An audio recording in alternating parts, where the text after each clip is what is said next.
Alright, so hey everybody, what I want to do today is I want to build a flower box. Now, I'm not going to use it as an actual flower box. I'm going to use it for any kind of a trellis system. Now, I want to use beans over in this section, so let me flip the camera around. Okay, this section of my yard really isn't used. This whole section right here. What I want to do is I want to make boxes, probably 3 of them, 6 foot each, that'll line this section right here to where I can have these cowl panels cut and suspended up the wall. So what I think that will do is give me a dedicated area for beans or cucumbers or anything that is a trellising kind of plant. But I want to really keep this area right here against this wall for beans or cucumbers. I'm going to have all the tomatoes and stuff out that direction. But I think this will be a good utilization of this part of my yard. The one thing you have to make sure of when you're doing this, or when you're planting your spring garden or summer garden, is you want to track your sunlight. You want to make sure that that area that you're going to plant certain plants in gets the amount of sunlight that they need. Now this section right here that I'm talking about, right here behind me, gets just over 7 hours of sunlight every day in the summer, in the spring and summer, and then it starts to shift. So I know that's probably not perfectly ideal for beans or cucumbers, but I'm gonna give it a shot. I had all that stuff over there along that fence line last year and they did really good, but I want to dedicate that area to different plants this spring.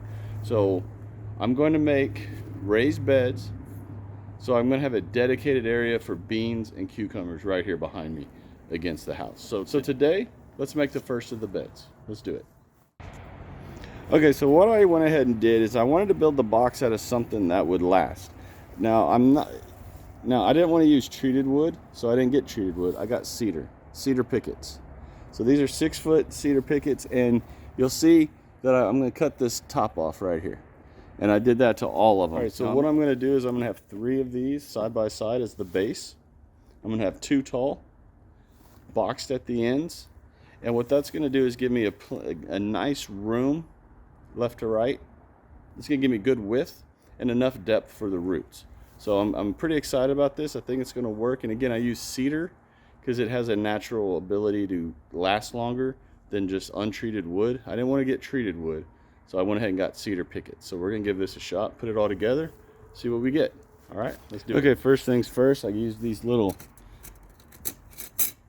metal bracings and screwed these in. So I'm going to do one more part right here to create the base. Okay, so I finished the base. Now this, I've got exactly the same setup on the other side, just flipped. So this is a very, very sturdy base. Now I'm going to do the sides. So let's knock that out.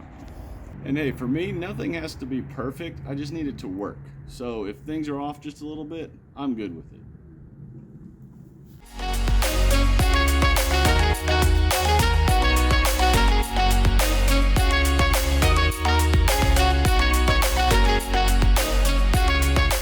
Okay, so this is all done.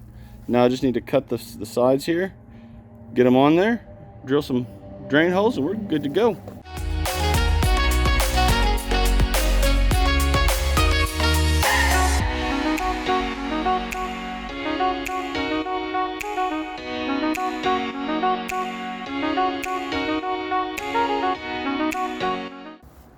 All right, everybody, and that's it. It's done. Took me about 30 minutes to get all this done. Now the last thing I'm going to do is lay down fabric in here, landscape fabric, and then obviously put the soil in, and we're good. Okay, now full disclosure, full disclaimer, I am not a carpenter. Apparently I got my cuts wrong on a few of these, but it's all good. Like I said at the very beginning of me starting this channel, I'm going to show everything. Successes and failures, or really bad measuring. The fabric's going to keep the soil in, and I'm not really worried about it. It's going to do what I need it to do. So let's put it in place. And there it is. It's in place. Now I'm obviously going to take all these pavers out from underneath it. Leave that open. Don't need to drill holes in the bed. But other than that, I think it's good. And I'm gonna do 3 more of them. I just decided as I'm doing this. Of course, I'm gonna make better cuts so this doesn't happen. But again, this is gardening. I'm not building an engine. It's all good. But yeah, I'm gonna move all this out of here. All right, everyone, so that's the video. Did I have some hiccups along the way? Yeah, of course. I am not a carpenter. I'll own that right off the bat. And even though I can read a tape measure, apparently, I don't know. I messed up on some of the cuts, so no big deal. I'm not gonna let that get me down. This bed will work. It's a cedar bed also, like I said at the beginning, so it's gonna last longer than what a normal pine box would last. So I'm excited to do this. And again, it's easy. This was just something I thought of while I was at Home Depot or Lowe's. And it's like, you know what, I think I can do this. So I just bought what I thought I needed. And of course I underbought. I didn't buy what I actually needed. I had to go buy more stuff today. But yeah, that's just part of it, right? Get out there, use your imagination, build something, and hope it works. If it doesn't work, try it again in a different way. It's all good. So hey everyone, if y'all enjoyed this video, if you learned anything from it, even if it's just me being a goofy guy who can't cut anything, share the video, like the video, subscribe to the channel if you haven't done so already. I would appreciate that. Check me out on Facebook and Instagram, Down Home Backyard Gardening. And hey everyone, as always, shine bright and harvest hard.